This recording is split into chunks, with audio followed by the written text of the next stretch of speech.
حضرتك من دولة الظلم والطغيان إلى دولة اللا قانون؟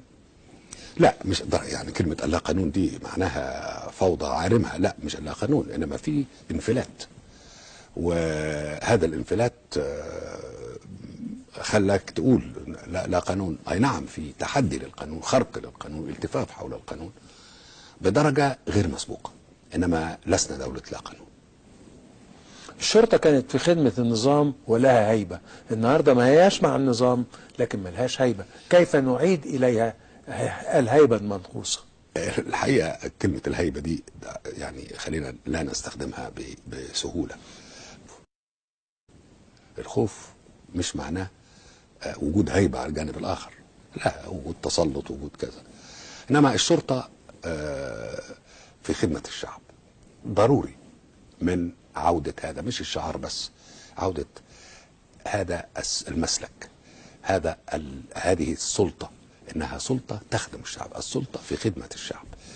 ما يمكنش تكون السلطة أعلى من الشعب، الشرطة أعلى من الشعب، ولا إنهم يكونوا طرفي نقيض، أبدا، هم مش طرفي نقيض.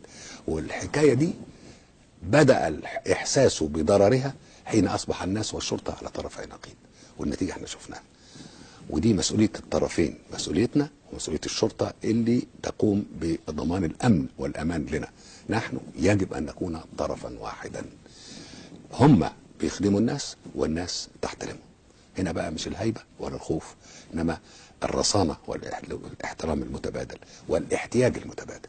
هم محتاجين إلى المصداقية وحب الشعب واحترامه للشرطة، وأيضا الشعب محتاج إلى خدمة الشرطة لهم وحفاظ الشرطة على أمنهم. ودي مسألة ما هيش شيء مستحيل، هي حسن إدارة الأمور.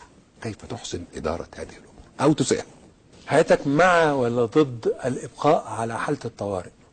لا، أنا ضد الإبقاء على حالة الطوارئ.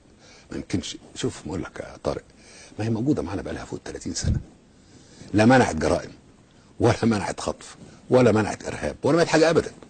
القانون هو اللي يمنع، واحترام القانون وحسن إدارة الأمور سوا، وطبعا وثقافة الناس وكمان شعور الناس بأنه حياتهم مضمونة مخدومة. إنما لما تحقن هذه الحياة بالإحباط وبالغضب فبتشوف نتائجه دي. يعني دي نتائج مركبة.